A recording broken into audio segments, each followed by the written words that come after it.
Здравствуйте, дорогие друзья! Хочу снять быстренько короткометражный видеоролик о том, что есть проблема у тех, у кого есть стиральная машинка. Со временем она начинает гудеть при сливе грязной воды.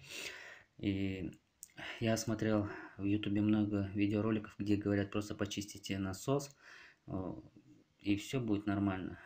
Но в моем случае это не помогло, потому что я 2 раза снимал сам вот этот проемчик, где сливается вода грязная, чистил его, там особо грязи ничего не было, собирал обратно, и гул не прекращался. А гул такой страшный, я не знаю, даже не могу описать. И хочу сказать, в чем была проблема. Проблема была в насосе самом. Вот насос.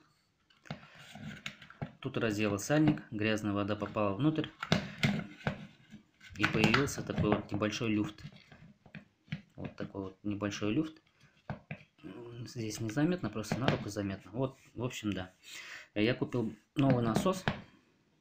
Поменять его ничего не стоит. Здесь 3 болта.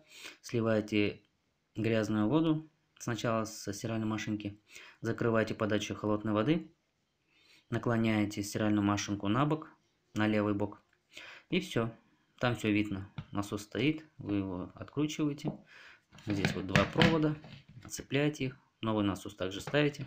Цепляете заново провода. Ставите патрубок. Все. Вам это обойдется 700 рублей. Если вы вызовете мастера, это вам обойдется 4-5 тысяч. Кому поможет это видео, буду очень рад. Делайте сами, экономьте деньги. До свидания.